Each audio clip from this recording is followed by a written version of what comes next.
오늘 우리에게 주시는 하나님의 말씀은 사사기서 21장 25절 말씀입니다. 제가 봉독해 올리겠습니다. 그때에 이스라엘의 왕이 없으므로 사람이 각기 자기의 소견에 옳은 대로 행하였더라. 이 시간에는 대학 청년부들 중심으로 지금 3부 예배를 드리고 있는데요. 우리 대학생 때, 청년 때 예수는 그리스도 모든 문제 해결자 이렇게 해놓고 결혼을 믿음 없는 사람을 해버리면 말짱 도루묵이에요. 언약 없는, 저 결혼해가지고 저 사람 전도하면 되겠지. 그게 쉽지 않거든요. 그래서 출애굽 2장 1절 레위 남자가 레위 여자를 만나가지고 꼭 그렇게 돼야 돼요. 한 사람은 훈련받고 오직 예수 했는데 한 사람은 예수 전부 아니다. 이래가 무너져 버리겠죠. 그렇게 되면 그게 이제 사탄이 좋아하는 거기 때문에 기도 많이 하시고 언약의 사람을 만나서 좋은 가정 이루어야 여러분 진짜 세계복음화 할 수 있게 됩니다. 다음 주 설교 준비를 제가 이렇게 꼭 우리가 알아야 될 거 4가지를 준비해 놨는데요. 왜 우리가 주일날 예배에 성공해야 되는지, 그게 하나님에 대해서, 하나님께 우리가 제길 표현이 주일 성수 안식일을 거룩하게 지키는 거 예배 성공이거든요. 그 다음에 부모님께 효도하면 네가 땅이 잘 되고 장수한다 그랬어요. 효도 안 하면서 막 좋은 약을 먹고 막 운동하면서 장수하면서 오래 살게, 그거 안 되게 돼 있어요. 정말 효도하면서 부모님께 공경하고 이렇게 하면 네가 땅이 잘 되고 장수하게 하겠다. 성경에 그렇게 돼 있잖아요. 그 원리를 따라야 되는 거죠. 그리고 우리가 경제 축복받기 위해서는 11조는 기본이고 헌금 생활 잘해야 되는 거 다음 주 좀 얘기할게요. 그리고 왜 전도가 중요한지 다음 주에 굉장히 중요하게 메시지를 좀 이렇게 받으시기를 바라고요. 그렇게 하나님이 원리 중요한 4가지를 얘기했는데 그걸 따라가면은 나머지는 따라오게 돼 있어요. 그런데 이걸 무시해버리고 나머지 열심히 하는 거 안 되게 돼 있어요. 안 되게 되기 때문에 그 최영환이라고 하는 사람의 그 유튜브를 내가 보면서 한동대학을 나온 것 같은데요. 포항 한동대. 네가 세상을 변화시켜라. 이걸 4년 동안 계속 듣고 보면서 내가 어떻게 세상을 변화시키지?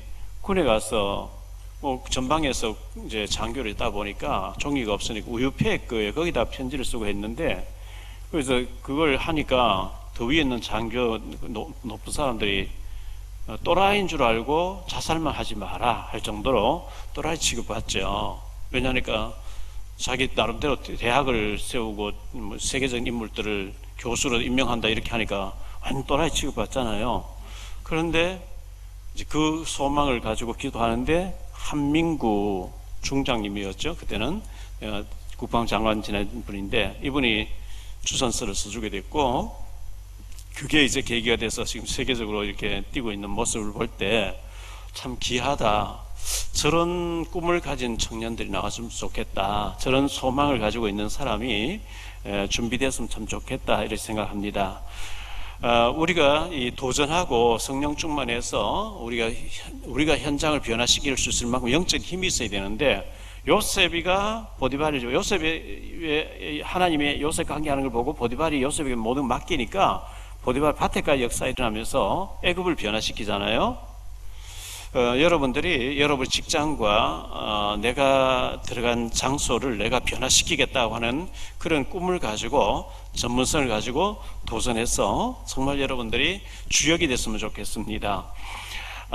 모세의 지도로 양의 피를 바르고 이스라엘 백성들이 애굽에 400년 노예생활을 하다가 기적적으로 절대 불가능한 일이 절대 가능으로 바뀌어지면서 출애굽했잖아요. 이런 일들, 요셉의 일이라든지 출애굽한 이스라엘 백성들이라든지 모세의 일들을 소설, 공상 소설로 쓴다면 가능하죠. 공상으로 쓰면. 그런데 실제로 이런 일이 있었다는 게 하나님의 역사 아니면 도저히 불가능한 일이잖아요. 그 400년 넘게 이스라엘 백성 노예로 부려먹었는데, 노예로 공짜로 부려먹으면 얼마나 좋은데 그 바로 왕이 내보내려고 하지 않잖아요. 그런데 하나님 막 집집마다 장자를 다 죽여버리니까 모세 지팡이 하나 들고 출애굽시켜서 나왔잖아요. 나와가지고 빨리 가나안 땅 들어가서 예배 회복하고 세계 선교할 준비를 하고 해야 되는데 애굽에서의 그 노예 근성이 너무 뿌리를 깊게 가지고 있다 보니까 자꾸 애굽으로 돌아가자, 광야에서 왜 우리가 여기서 이렇게 보내야 되느냐, 애굽에서 고기 먹을 때 좋았는데, 이런 얘기를 계속 하다가 실패하잖아요. 애굽에서 노예 생활을 계속 하다 보니까 하나님께서 예배가 없어져 버리고 완전히 이거 뭐 언약이 없어져 버렸어요. 그래서 광야에서 성막을, 예배당을 짓게 하고, 거기서 삼절기를 지키게 하고, 거기서 안식일 예배를 드리게 하고, 언약궤를 만들어 가지고 언약궤가 뭔지, 언약의 백성이 뭔지 하나님 하나하나 가르치기를 원하셨거든요. 그런데 모세가 광야 40년 동안 지내다가 이제 모세의 말년 마지막 때가 됐을 때 신명기 6장 4절로 9절을 말씀을 주시거든요. 신명기 4장 6장 4절로 9절을 한번 보죠. 우리 같이 한번 읽읍시다. 시작. 이스라엘아 들으라. 우리 하나님 여호와는 오직 유일한 여호와이시니 너는 마음을 다하고 뜻을 다하고 힘을 다하여 내 하나님 여호와를 사랑하라. 오늘 내가 네게 명하는 이 말씀을 너는 마음에 새기고 내 자녀에게 부지런히 가르치며 집에 앉아있을 때든지 길을 갈 때든지 누워있을 때든지 일어날 때든지 이 말씀을 강론할 것이며 너는 또 그것을 내 손목에 메어 기호를 삼으며 내 미간에 붙여 표로 삼고 또 내 집 문설주와 바깥문에 기록할지니라. 렘넌트를 키우라는 얘기죠. 어릴 때 모세가 이런 얘기들을 했어요. 왜냐하니까 어른들 데리고 나왔는데 어른들 안 되는 걸 봤거든요. 여호수아 갈렙은 특별한 은혜고 안 되는 거예요. 그래서 어릴 때 말씀에 들어가지 않으면 안 되는 거구나. 모세는 이제 약속의 땅을 바라보면서 신명기 34장에 보면 죽게 됩니다. 신명기 34장 5절로 7절을 한번 보죠. 같이 읽겠습니다. 이에 여호와의 종 모세가 여호와의 말씀대로 모압 땅에서 죽어 베푸올 맞은편 모압 땅에 있는 골짜기에 장사되었고 오늘까지 그의 묻힌 곳을 아는 자가 없느니라. 모세가 죽을 때 나이 120세였으나 그의 눈이 흐리지 아니하였고 기력이 쇠하지 아니하였더라. 모세가 약속의 땅을 이렇게 내려다보면서 모압 땅 비스가산 꼭대기에서 죽었어요. 죽어서 하나님이 이렇게 무덤을 만들었는데 아무도 모르게 그렇게 했습니다.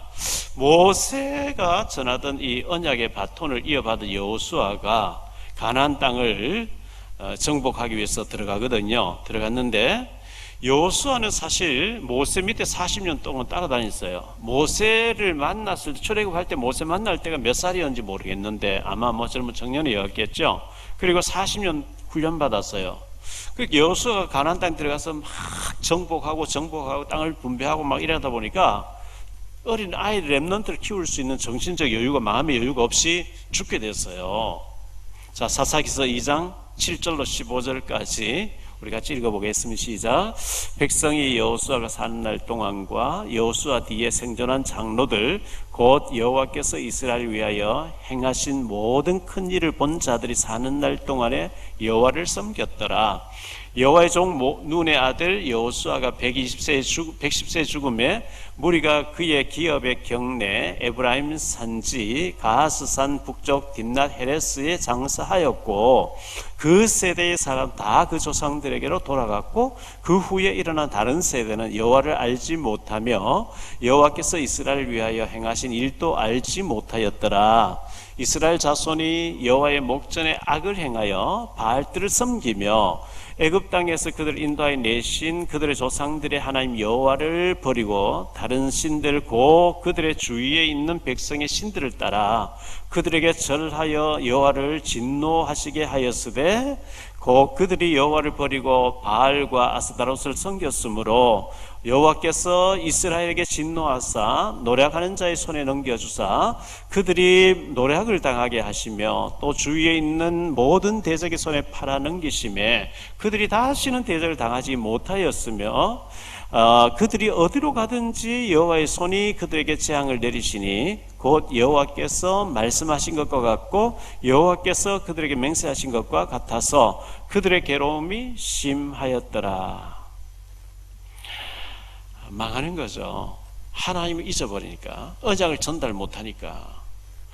우리 자녀들, 우리 후손들에게 돈을 1,000억을 물려준다 할지라도 언약 없이 복음이 없다면 그들이 돈이 많으면 많을수록 더 타락해요. 부모 세대가 복음이 확실하지 않은데 어떻게 자녀에게 확실한 복음을 전할 수 있겠습니까? 안 되는 거거든요. 그래서 우리 청년부들은, 대학 청년부들은 언약의 한이 있어야 돼요. 한을 가지고 정말 레위 남자로서 레위 여자를 만나서 진짜 멋지게 하나님 앞에 쓰임받을, 세계복음 주역으로 쓰임받을 언약의 자녀를 낳아서 세계복음 해야 되겠다, 이런 믿음이 있어야 되거든요.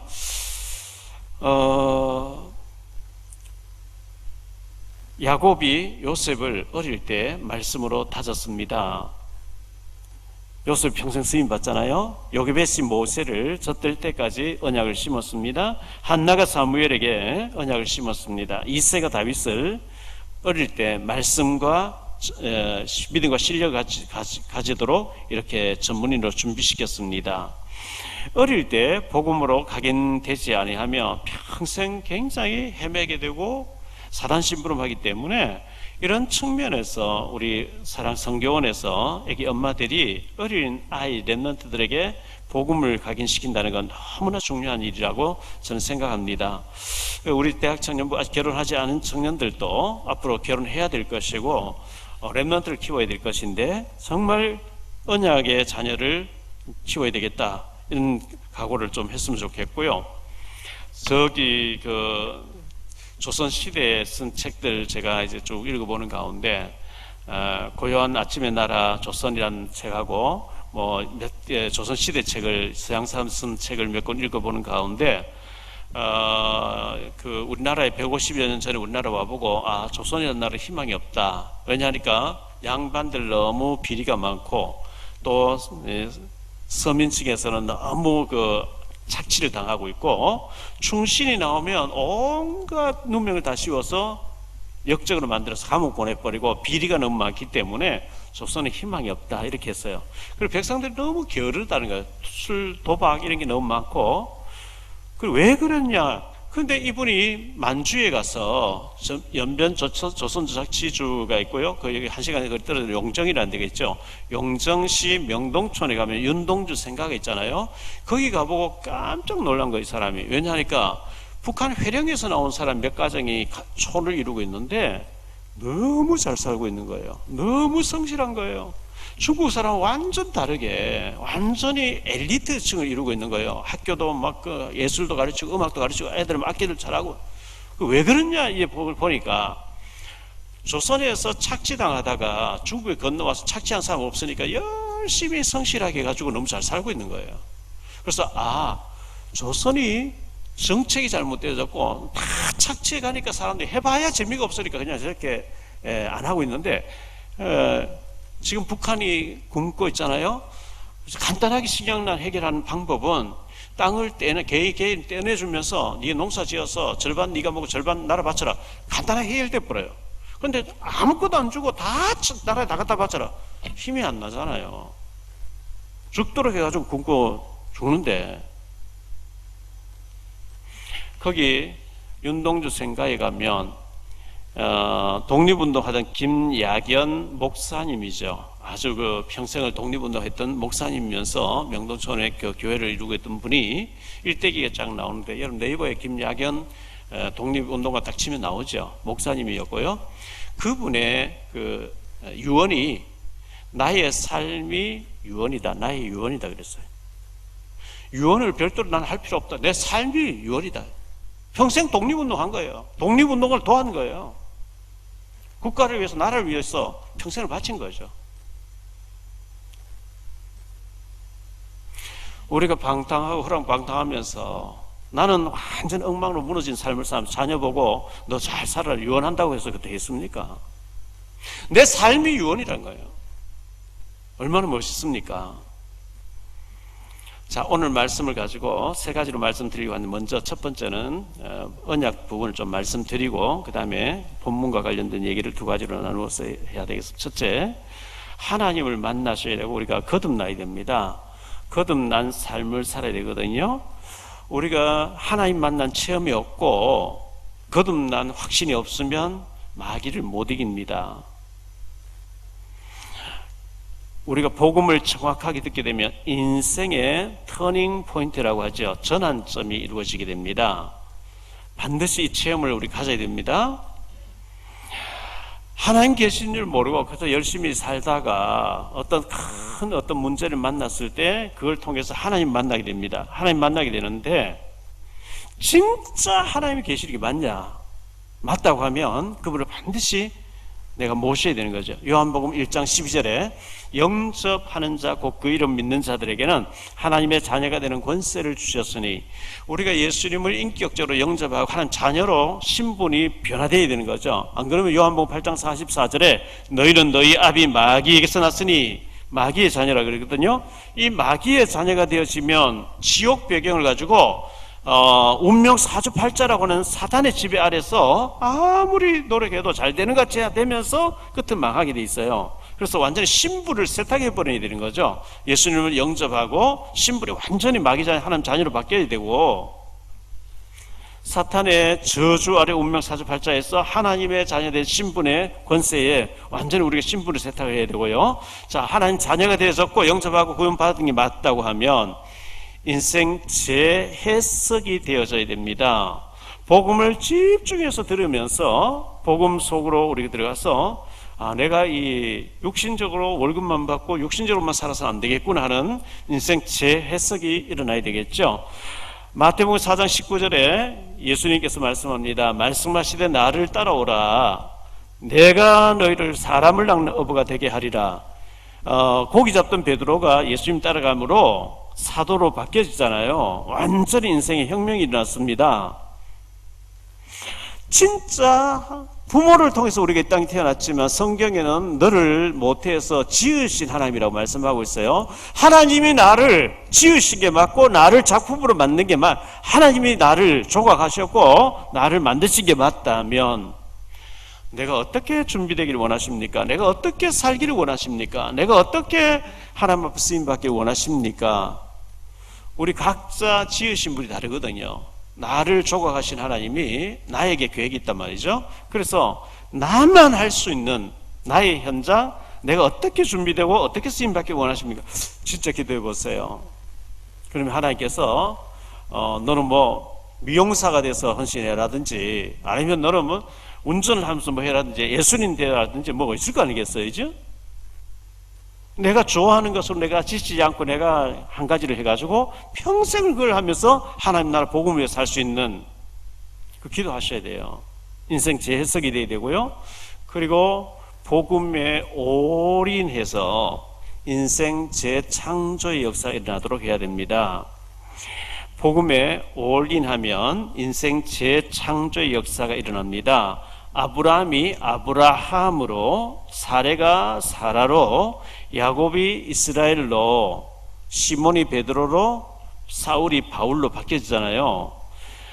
마치 그 군뱅이가 나비로, 화려한 나비로 바뀌어지듯이, 노예 요셉이가 총리고 전도자로 바뀌어지듯이, 요셉 위주로 애굽이 막 변화되듯이, 기생 라합은 술을 팔고 있는 여자였는데 소문을 듣고 예수님 만나고 예수님에 대해서 듣고 하나님에 대해서 듣고 나니까 정탐꾼을 만나게 됐고 인생이 완전히 터닝 포인트가 왔는데요. 그래서 이 기생 라합이 다윗의 증조모가 되어지고 예수님의 조상이 되잖아요. 성경에 너무나 중요한 사람으로 기록이 남는 사람 되거든요. 그래서 우리가 말씀을 많이 읽고 많이 묵상하고 깊은 기도를 통해서 깊은 은혜를 체험할 필요가 있습니다. 사도행전 3장 1절로 3절을 보면요, 니고데모 얘기가 나오거든요.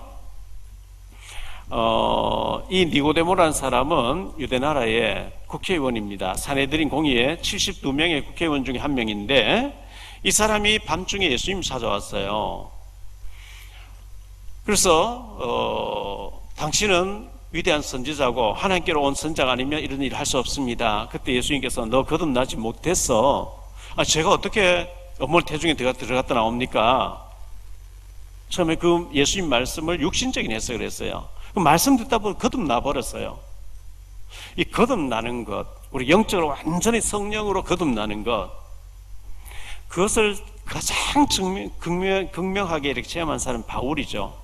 사도행전 9장 1절 22절, 바울이 예수님 잡으러 가다가 대제사장의 공문을 받아가지고 체포하러 가다가 예수님 만나버리잖아요.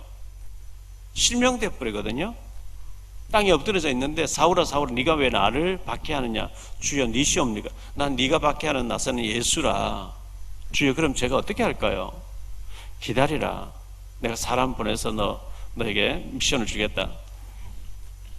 이래가지고 바울이 예수님을 이제 체험하고 난 뒤에 예수님 만나고 보니까 모든 인생관, 인생 철학, 가치관 모든 다 달라져 버리죠. 빌립보서 3장 7절로 9절에 예수님 만나고 난 뒤 바울이 하는 고백이 있습니다. 그러나 무엇이든지 내게 유익하던 것을 내가 그리스도를 위하여 다 해로 여길 뿐더러 또한 모든 것을 해로 여기면 내 주 그리스도 예수를 아는 지식이 가장 고상하기 때문이라. 내가 그를 위하여 모든 것을 잃어버리고 뱃설물로 여기면 그리스도를 얻고 그 안에서 발견되려 함이니 내가 가진 의는 율법에서 난 것이 아니요 오직 그리스도를 믿음으로 말미암은 것이니 그 믿음으로 하나님께로부터 난 의라. 이 사도 바울이 전에는 명예를 위해 출세를 위해서 막 달려가면서 바리새인으로서 막 달려갔는데 주님 만나고 보니까 그게 화장실에 냄새나는 배설물이라는 거예요. 진짜 바울만큼 위대한 삶을 산 사람이 없죠. 참 바울 대단한 사람이에요. 자, 우리가 그렇게 좀 변화된 삶이 있게 되길 바라고요. 두 번째로 생각할 말씀은 이스라엘의 왕이 없음으로 했는데요. 사사기서 마지막 장 마지막 절에 그때에 이스라엘의 왕이 없음으로, 왕이 없으면 어떻게 될까요? 왕은 백성을 지도하는 자인데 지도자가 없음으로 여러 가지 일이 벌어지거든요. 사사기서 17장 6절에 보면 그때에 이스라엘 왕이 없으므로 사람마다 자기 소견에 옳은 대로 행하였더라. 사사기 18장 1절에 그때에 이스라엘의 왕이 없었고 단 지파는 그때 거주할 기업의 땅을 구하는 중이었으니 이는 그들이 이스라엘 지파 중에서 그때까지 기업을 분배받지 못하였습니다. 왕이 없을 때 그랬어요. 19장 1절에 이스라엘의 왕이 없을 그때에 에브라임 산지 구석에 거류하는 어떤 레위 사람이 유다 베들레헴에서 첩을 맞이하였더니 그랬어요. 그리고 오늘 21장 25절에 그때 이스라엘의 왕이 없으므로 사람들이 자기의 소견에 옳은 대로 행하였더라. 왕이 없었다는 거예요. 이 왕이 없다는 것은요, 어린아이가 태어났는데 부모가 없는 거 한 가지예요. 어린아이에게는 부모가 절대적으로 필요하잖아요. 목장에 양들이 몇백 마리 있는데 목자가 없는 거 한 가지예요. 목자가 없으면 그 양들을 이리가 와서 막 해치는 거죠. 지도자, 왕이 지도해줘야 되는데 지도자가 없으니까 백성들이 각자 자기가 왕이라. 자, 우리 19장을 넘어가서 보고요. 19장, 20장, 21장을 오늘 좀 설명하려고 하거든요. 어떤 레위인에게 일어난 일입니다. 어떤 레위인에게 일어난 일인데 19장 1절 2절입니다. 이스라엘의 왕이 없을 그때에 에브라임 산지 구석에 거류하는 어떤 레위 사람이 유다 베들레헴에서 첩을 맞이하였더니 그 첩이 행음하고 남편을 떠나 유다 베들레헴 그의 아버지 집에 돌아가서 거기서 넉 달 동안을 지내매 이렇게 말씀하고 있어요. 자, 이 에브라임 산지라는 것은요, 우리나라 지형으로 말하면 강원도 산골에 이런 뜻이에요. 강원도 저 태백산 쪽에 아니면 고성 쪽에 이런 식으로요. 이스라엘 나라의 제일 산지 쪽이 에브라임 산지입니다. 레위인은 예배 집하고 제사장 집하기 때문에 땅을 분배받지 않았거든요. 전역으로 11지파에 흩어져 가지고 그들의 영적인 생활, 예배인도 하는 거 영적인 생활을 도와주면서 그들은 11조가 생활하는 제사장이에요. 이 제사장이 자기 부인을 두고 자녀들 두고 어떻게 하다가 보니까 첩으로 맞이해서 두 살림을 살게 된 것 같아요. 근데 이 첩이 되는 사람이 이제 다른 남자를 만나가지고 이렇게 외도를 했는데 그게 이제 드러나게 됐어요. 많잖아요. 드러나게 되니까 남편 보기도 미안하고 동네산 창피하기도 하고 하니까 친정으로 가버린 거죠. 그 친정이 어디냐? 유다 베들레헴 마을이었어요. 이 유다 베들레헴 마을에서 이 본문이 있고 난 뒤에 한 200년쯤 후에 다윗이라는 인물이 태어나요. 다윗의 고향이죠. 그로부터 한 1100년 후에 예수님이 그 마을에 또 태어나요. 유다 베들레헴 그런 마을이에요. 이 첩이 되는 사람의 친정이 유다 베들레헴이니까 막 그 에브라임 산지에 그 레위 사람들하고 살다가 외도를 했는데 그게 드러나니까 요즘처럼 비행기 타고 씩 날아간다든지 자동차 타고 몇 시간 간다든지 그게 아니고 나귀를 타고 며칠 동안 가서 친정에 간 거죠. 친정에 가서 넉 달 동안 있었어요. 요즘같이 뭐 휴대폰이 있고 이렇게 하면 이 제사장 되는 사람이 전화해서 여보 빨리 와, 집에 와, 돌아와 뭐 이렇게 했을 텐데 그때는 그게 없어요. 그래서 나귀 한 마리, 나귀 두 마리하고 종을 하나 데리고 며칠 걸려서 처갓집을 찾아간 거죠. 이 첩의 집으로 찾아간 거예요. 자, 찾아가서 장인 되는 사람 만나고 부인도 만났는데, 첩을 만났는데 며칠 동안 대접을 받아요. 3절부터 쭉 읽어보면 대접을 받고, 그 이제 장인 되는 사람이 미안하니까 자기 딸이 잘못했으니까 뭐 대접을 잘 했어요. 19장 8절입니다. 다섯째 날 아침에 일찍이 일어나 떠나고자 하매 그 여자의 아버지가 이르되 청하노니 그대의 기력을 돋우고 해가 기울도록 머물라 하므로 두 사람이 함께 먹고 그 사람이 첩과 하인과 더불어 일어나 떠나고자 하매 그의 장인 곧 그 여자의 아버지가 그에게 이르되 보라 이제 날이 저물어 감이 청하건대 이 밤도 유숙하라. 보라 해가 기울었느니라. 그대는 여기서 유숙하여 그대의 마음을 즐겁게 하고 내일 일찍이 그대의 길을 가서 그대 집으로 돌아가라 하니. 자, 하루 이틀 사흘 날 다섯도 똑같은 말 계속해요.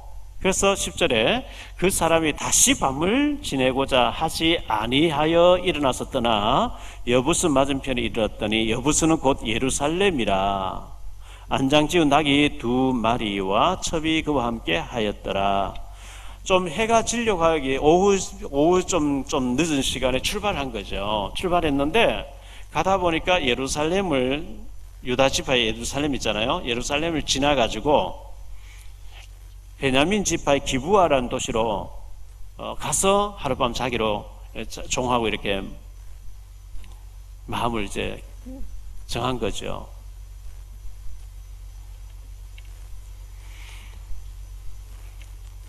자, 그래서 해가 질 때쯤 됐는데 베냐민 기브아에 도착했어요.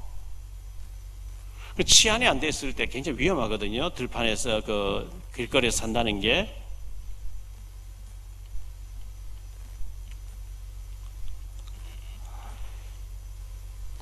자, 16절부터 볼게요. 저녁 때에 한 노인이 밭에서 일하다가 돌아오니 그 사람 본래 에브라임 산지 사람으로서 기브아에 거류하는 자요. 그곳 사람들은 베냐민 자손이었더라.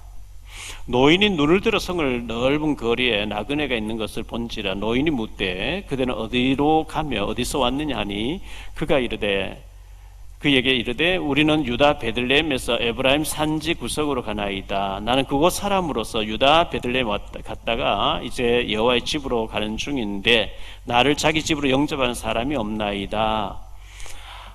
노인네가 밭에서 일을 하다가 집에 돌아가는데 보니까 낯선 사람이 서너 명 보이니까 당신들 어디서 와서 어디로 가느냐 하니까 우리는 에브라임 산지 사람인데 유다 베들레헴까지 왔다가 지금 에브라임 돌아가는데 하룻밤 자야 되는데 여관이 없다 이렇게 얘기한 거죠. 그러니까 그 노인네가 자기도 에브라임 사람인데 같은 고향 사람 만난 거예요. 반가워하면서 우리 집에 들어가서 하룻밤 자고 가라. 그래서 들어갔어요. 21절에 보면요. 19장 21절인데요. 그를 데리고 자기 집에 들어가서 나귀에게 먹이니 그들이 발을 씻고 먹고 마시고 22절에 그들이 마음이 즐겁게 할 때에 여기서 문제가 터져요. 씻고 난 뒤에 먹고 마시고 즐겁고 언제 노인네 어르신이 언제 여기 왔습니까? 우리 고향이 에브라임 강원도 어디 뭐 삼척인데 당신은 언제 여기 왔습니까? 뭐 이런 식으로 얘기를 나누고 있는데 바깥에서 깡패들이 쳐들어온 거예요. 세 번째로 내전이 벌어지게 됩니다. 전쟁이 일어났어요. 불량배들이 습격해 왔습니다. 이 불량배들이 10명인지 20명인지 알 수가 없어요. 숫자는 안 적혀져 있기 때문에. 그들이 19장 22절로 30절인데요. 다시 한번 보죠. 그들이 마음을 즐겁게 할 그때 그 성읍의 불량배들이 그 집을 에워싸고 문을 두들기며 집주인 노인에게 말하여 이르되 내 집에 들어온 사람을 끌어내라. 우리가 그와 관계하리라. 관계하리란 말이 동성이 하겠다는 거예요. 벌써 그때 얼마나 타락되는지. 창세기 19장에도 우리가 관계하겠다 이렇게 나오거든요. 이 사탄의 세력은 알려주지도 않는데 어떻게 그렇게 동성애 이런 게 그때 벌써 발전되어 있었는지요. 그래서 노인이 그걸 아니까 안 된다는 거죠. 자, 집주인이 그 사람이 그들에게로 나와서 이르되 아니라 내 형제들아 청하노니 이 같은 악행을 저지르지 말라. 이 사람이 내 집에 들어왔으니 이런 망령된 일을 행하지 말라. 보라 여기 내 처녀딸과 이 사람의 첩이 있은즉 내가 그들을 끌어내리니 너희가 그들을 욕보이든지 너희 눈에 좋은 대로 행하되 오직 이 사람에게는 이런 망령된 일을 행하지 말라 하나 무리가 듣지 아니하므로 그 사람이 자기 첩을 붙잡아 그들에게 밖으로 끌어내매 그들이 그 여자와 관계하였고 밤새도록 그 여자를 능욕하다가 새벽 미명에 놓은지라. 동들 때에 여인이 자기의 주인이 있는 그 사람의 집 문에 이르러 엎드려져 밟기까지 거기 엎드려져 있더라. 그의 주인이 일찍 일어나 집 문을 열고 떠나고자 하더니 그 여인이 집 문에 엎드려져 있고 그의 두 손이 문지방에 있는 것을 보고 그에게 이르되 일어나라 우리가 떠나가자 하나 아무 대답이 없는지라. 이에 그의 시체를 나게 싣고 행하여 자기 곳에 돌아가서 그 집에 이르러서는 칼을 가지고 자기 첩의 시체를 거두어 그 마디를 찍어 12덩이에 나누고 그것을 이스라엘 사방에 두루 보내매 그것을 보는 자가 다 이르되 이스라엘 자손이 애굽 땅에서 올라온 날부터 오늘까지 이런 일은 일어나지도 아니하였고 보지도 못하였도다. 이 일을 생각하고 상의한 후에 말하자 하리라. 난 레위 남자가 자기 첩이 끌려나가서 수십 명의 남자들에게 밤새도록 욕을 당하는 걸 소리를 들으면서 얼마나 마음이 아프겠어요. 만약에 총이 있었으면 다 죽였을 거예요. 그렇지 않겠어요? 그런데 밤새도록 시달리다가 이제 깡패들 툭 떠나버리는데 보니까 죽어 있어요. 시체를 나귀에 싣고 돌아와서 그 먼 길을 며칠 동안 돌아가면서 얼마나 고민을 많이 했겠어요. 이거는 용서를 못한다. 이건 용서를 못한다. 이건 도저히 이거는 그냥 넘어갈 수 없다. 그래 와서 시체를 12토막을 낸 거예요. 12군데 다 보냈어요. 그러면서 전달하면서 지도자들 다 미스바에 모여라.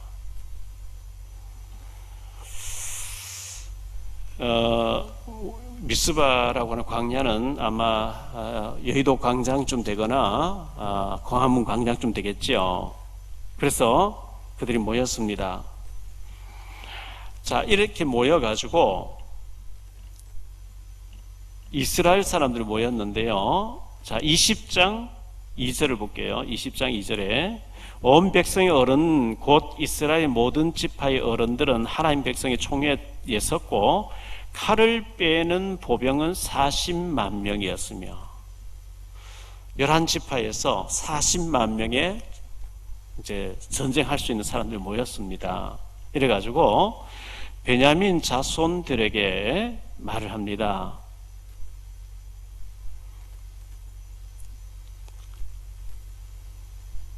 어,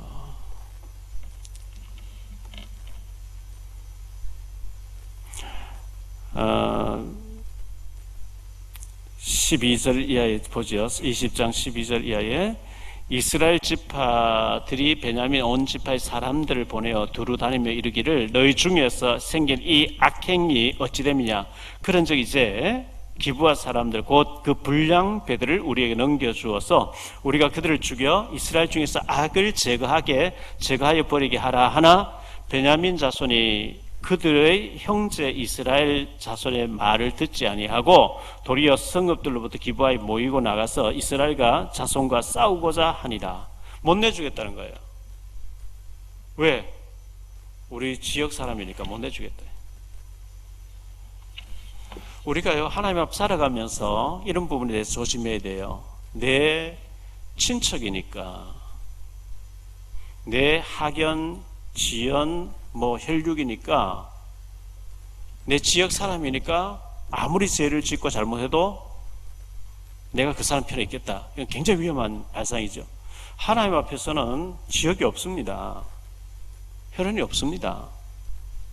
누가 하나님 편이냐, 누가 사탄 편이냐, 그게 있는 거지. 이래가 못 내주겠다. 그럼 우리 싸워야 되는데, 싸우겠다. 이래 나온 거예요. 이래가지고, 이스라엘 11지파에서 40만과 베냐민 지파 2만 5천이 싸움 붙기 시작한 거예요. 자, 그렇게 해서 싸우게 됐는데, 어떻게 결과가 벌어지는지 좀 볼게요. 20장 18절에 보니까요, 우리 중에 누가 먼저 올라가 싸울까요? 하니까 유다 지파가 올라가 싸우라. 유다 지파는요, 야곱의 12아들 중에서 유다는 네 번째 아들이잖아요. 르벤, 시므온, 레위, 베냐민, 레위, 유다거든요.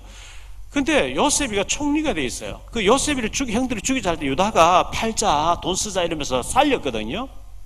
요셉 총리돼 있는데 통역을 세워서 요셉은 애굽 사람 분장을 하고 있고 애굽 사람 모습을 하고 있고 통역 세우고 식량 사러 온 형들을 엎드려서 말하다 보니 요셉 얼굴을 못 쳐다봐요. 요셉이가 총리돼 있는데 상상을 못 하니까요. 요셉이 너희 정탐꾼이다 그러죠. 너희 말대로 너희 막내를 데려와 보면 정탐꾼이 아닌 줄 알겠다. 막내 안 데려오면 베냐민 안 데려오면 내 얼굴 못 본다고 해라.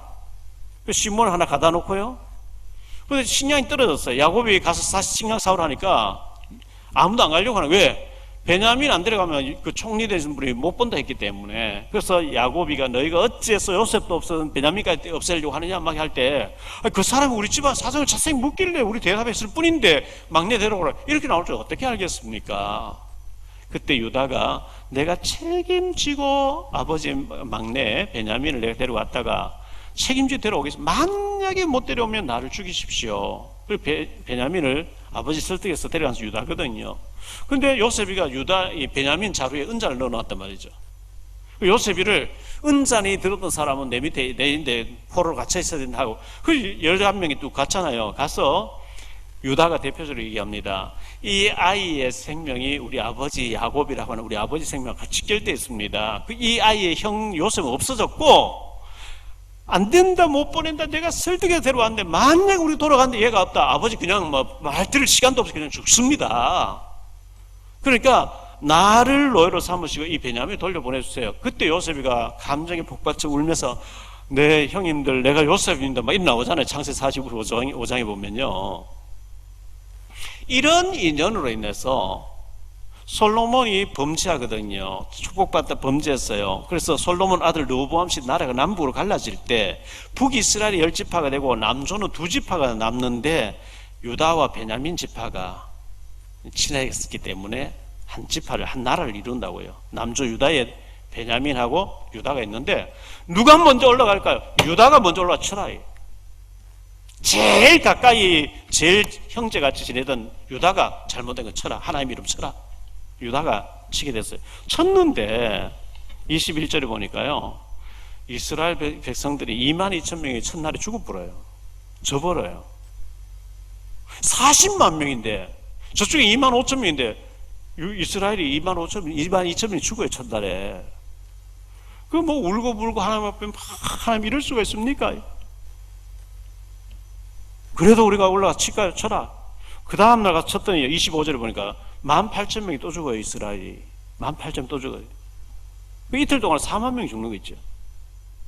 그러니까 대성통곡하고 하나님 이걸 싸워야 됩니까? 말아야 됩니까? 왜 이렇게 많은 사람 죽습니까?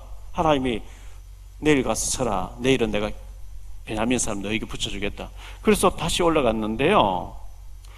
31절 하반절에 보니까 30명이 또 죽어요. 총 4만 31명이 30명이 죽습니다. 4만 30명이 죽습니다.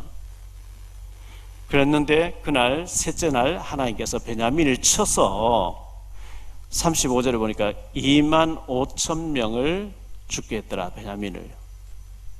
총 6만 5천 30명이 죽습니다.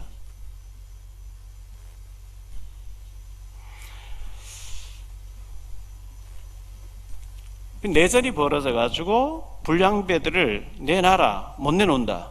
미스바에 모여라. 미스바에 모였습니다. 올라가 치자, 쳤습니다.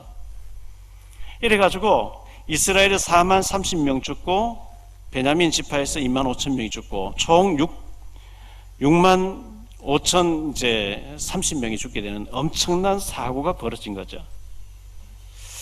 지난주에 전쟁을 알게 하시려고 했는데요. 미국의 아브라함 링컨이라고 하는 이 대통령이 노예 해방 운동을 했습니다. 노예도 똑같은, 흑인들 똑같은 우리 인격이다. 짐승처럼 부리면 안 된다. 해방시켜주겠다. 그 노예들 돈 주고 사와서 평생 월급 안 주고 짐승처럼 부려먹는 지주들 있잖아요. 그 노예들을 몇십 명씩, 몇백 명씩, 그게 완전 재산인데 그걸 다 없애라 하니까 남북 전쟁이 일어나죠. 반대, 노예 해방 운동 반대하는 사람하고 노예 해방 찬성하는 사람 전쟁이 일어나서 많이 죽거든요. 그게 내전이었습니다. 자, 여기에서 우리가 결론적으로 좀 말씀을 생각하려고 하는데요. 왕이 없음으로 그랬어요. 왕이 없음으로. 왕이 없고 지도자가 없다. 가장이 없다. 그 자녀들이 참 불행해요.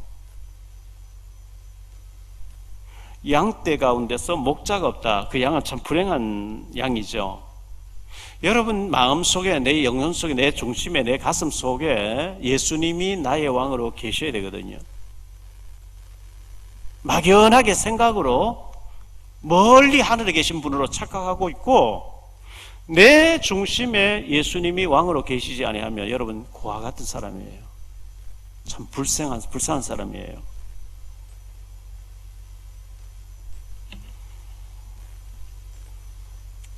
왕은 왕인데 김일성, 김정일, 김정은 같은 왕이 되면 참 그 백성 불행한 사람이죠. 북한에 있는 우리 인민들이 참 불쌍하거든요. 왜? 잘못된 독한 왕들이에요. 정말 잘못된 왕들이에요.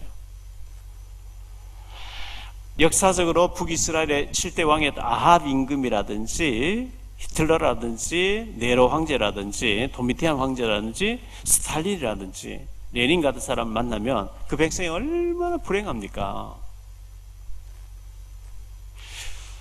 내 개인적으로 내 마음속, 내 영혼 속에, 내 인격 속에 예수님이 그리스도로 나의 왕으로 계시기를 축원합니다. 늘 계셔야 돼요. 자, 이 두 번째로 작은 방황이 큰 불행을 가져왔어요. 이 여자가 비록 뭐 남편이 소원한 게 아니고 남편을 만났는데 첩으로 들어갔지만 어쨌든 뭐 일이 벌어졌는데 어떡하겠어요. 그래서 잘 살면 될 텐데 남편 몰래 다른 남자를 만나서 외도를 했는데 그게 이제 밝혀지고 막 하니까 사람들 막 뭐 욕을 하니까 창피하니까 친정으로 돌아갔는데 넉 달 후에 이렇게 비참한 죽음이 될 줄은 누가 알겠어요. 그런 잘못된 일이 없었으면 이렇게 뭐 이런 일이 일어날 필요가 없는데 일이 막 밝혀졌고 막 하니까 친정으로 도망갔고 찾으러 왔다가 돌아오는 과정에서 이런 일이 벌어져 버렸어요. 죽었어요.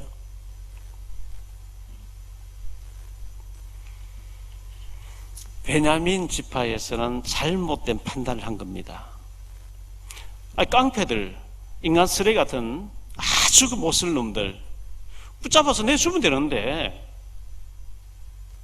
우리 고향 사람을 안 내주는 거예요. 그럼 전쟁이 일어난다. 전쟁하자는 거예요. 이래가지고 얼마나 많은 사람이 죽고 파괴되고 우리가 평생 여러분 살아가면서 상황 판단을 잘해야 되고요. 어느 게 하나님 편이냐 이걸 판단해야 돼요.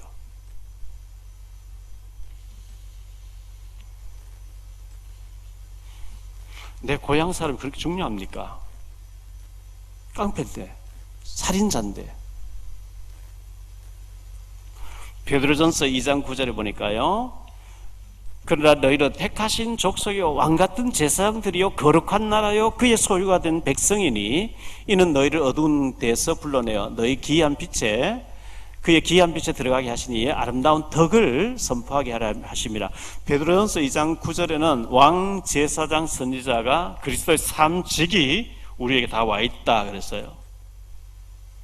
그래서 우리는 만왕의 왕 되신 예수님을 왕으로, 제사장으로, 선지자로 그리스도를 모신 사람이에요.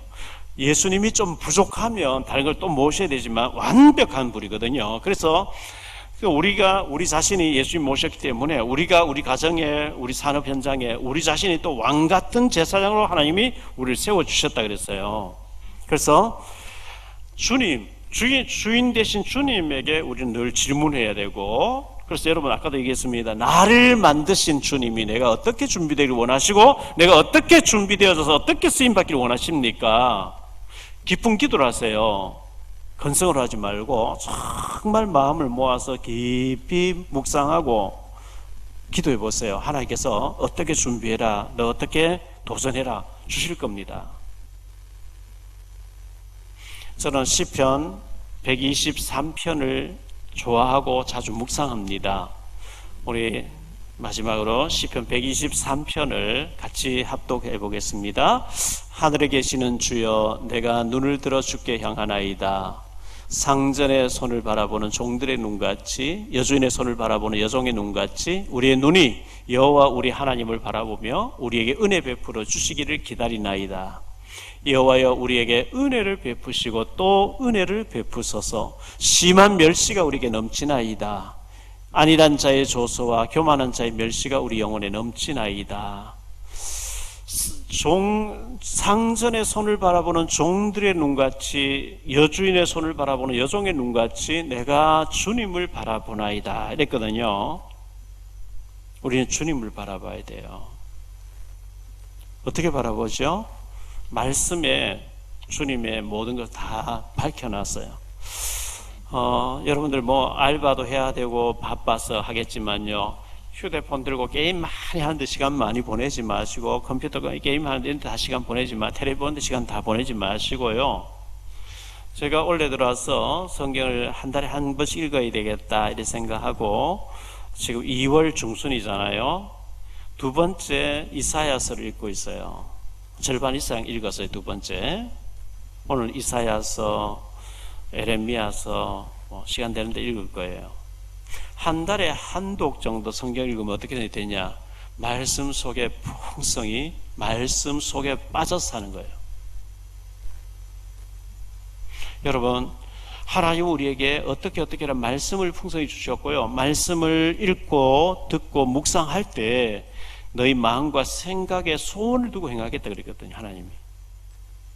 말씀 전혀 듣지 않고 예배 시간에 졸아버리고 다른 생각하고 벌써 생각이 다른 걸로 확 사단에 잡혀버리면 헤매게 돼 있어요. 헤매요. 인생 실패합니다. 지난번에 너의 생각이 오늘 결과를 가져왔다 그랬거든요. 생각을 계속 틀린 생각, 나쁜 생각, 더러운 생각 계속하면 더러운 인생 돼버린 거예요.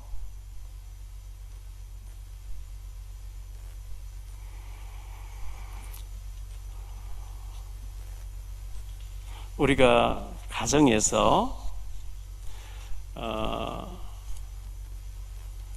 부모 세대, 아들 세대, 딸 세대, 그리고 손주 세대가 의견 충돌이 일어날 수 있겠죠. 그리고 한 세대가 벌써 그러면요, 대화가 안 돼요.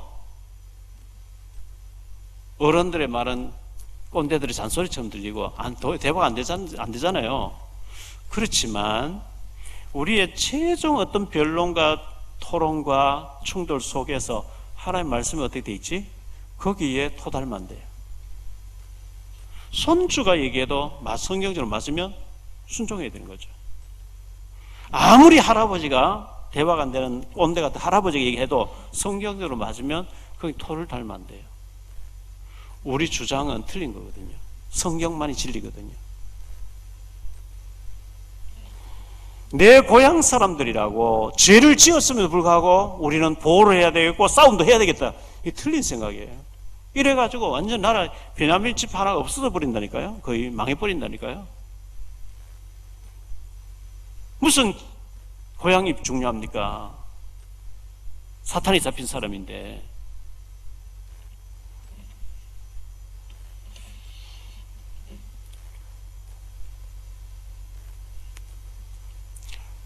우리가 좋은 왕이 이 나라를 다스릴 수 있도록 지도자를 위해서 기도해야 되고, 그리고 내 자신에게 우리는 매일 전쟁터입니다. 사탄과 싸워야 됩니다. 사탄에 잡혀있는 사람과 영적인 싸움을 해야 됩니다. 내 속에 예수님이 주인으로 왕으로 계시지 아니하면 여러분 불쌍한 사람 됩니다. 예수님이 나의 왕이 되어주시고 우리 가정에 내 앞길에 왕이 되어주시고 영적인 싸움에서 인간적인 생각을 초월할 수 있는, 하나님 편에 설 수 있는 우리가 될 때 하나님 반드시 승리하게 하실 줄 믿습니다. 그런 축복이 있게 되길 바랍니다. 기도하겠습니다. 주님 감사합니다. 우리 대학 청년부 주님 축복해 주시고 가치관이 확실하게 하시고 신앙의 색깔이 확실하게 하시고 왕이 없음으로 했습니다. 예수님이 우리의 왕이 되면 모든 것을 초월할 수 있고 이길 수 있습니다. 늘 말씀 속에, 언약 속에 예수님을 왕으로 모시고 성령님의 컨트롤 받는 우리 대학 청년 모든 사명자들 되어지게 축복해 주옵소서. 주님께 영광 돌리기를 원하옵고 주 예수 그리스도 이름으로 축복하며 기도하옵나이다.